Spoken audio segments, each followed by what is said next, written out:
Slot number 8. Your time starts now. मैं कृष्ण हूँ, मैं कृष्ण हूँ, मैं वही कृष्ण हूँ जो हस्तिनापुर की सभा में शांति का संदेश लेकर आया था। मैं वही कृष्ण हूँ जिसने युद्ध रोकने का पूर्ण प्रयास किया था, पर जब अहंकार ने विवेक को पराजित कर दिया तब हुआ। आज आज हजारों वर्ष बाद मैं फिर मानवता के सामने खड़ा हूँ, क्योंकि मुझे वही संकेत दिखाई दे रहे हैं। बस युग बदल गया है।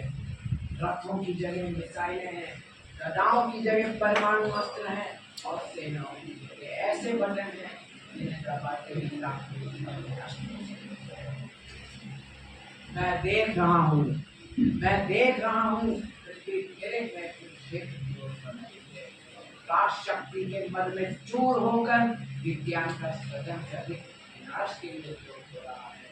मानव ने आकाश जीत लिया है, समुद्र की गहराई नाप ली है, पर अपने बोध नहीं कर राष्ट्र कवि रामधारी से दिनकर जी ने हमें पहले ही चेताया था, जब नाश मनुष्य पर छाता है पहले विवेक मर जाता है। और आज मैं देख रहा हूँ मानवता फिर उस मार्ग पर चल पड़ी है जब धमकियां ले लेती हैं और जब अहंकार विवेक पर शासन करने लगता है, तब विनाश क्यों सुनो मानवों, जिस युद्ध की तुम बात कर रहे हो वह युद्ध केवल सैनिकों का नहीं होगा, उसमें खेत जलेंगे, नदियां रोएंगी, पक्षियों के गीत मौन हो जाएंगे और बच्चों के सपने जलकर महाभारत में तो एक कुरुक्षेत्र था, तुम्हारे युद्ध में पूरा विश्व जाएगा। तुम कहते हो हमारे पास शक्ति है, मैं कहता हूँ शक्ति महान है पर बिना विवेक केवल विनाशकारी बन जाती है।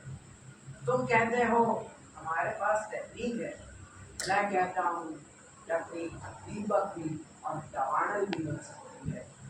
तुमने कृत्रिम बुद्धिमत्ता बनाई है, पर ज्ञान का साधन भी और विनाश का ज्ञान भी निर्णय तुम्हारे हाथों में है।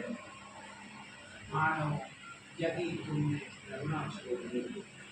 तुमने मानवता छोड़ दी तो इतिहास स्वयं को दोहराएगा और इस बार विनाश की सीमा की तरफ कोई नहीं कर पाएगा। लेकिन अभी भी समय है। हथियारों से पहले विश्वास बनाओ, बच्चों को घृणा नहीं सद्भावना सिखाओ, विज्ञान को मानुष कल्याण का साधन बनाओ, राष्ट्र को युद्ध नहीं संवाद का मार्ग चुनना होगा, क्योंकि शांति कमजोरी नहीं होती बल्कि सबसे बड़ी ताकत होती है। मानवों, याद रखो, जिस युद्ध की तुम बात कर रहे हो उस युद्ध में कोई विजेता नहीं होता।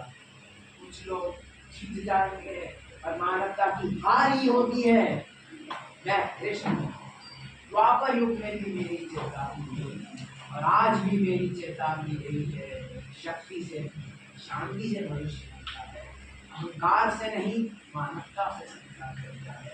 और इसलिए मैं कहता हूँ सारे युद्ध रोको, भाईचारे से रहो और अन्याय का साथ न दो, ताकि महाभारत इतिहास ही रहे, भविष्य न बनता है।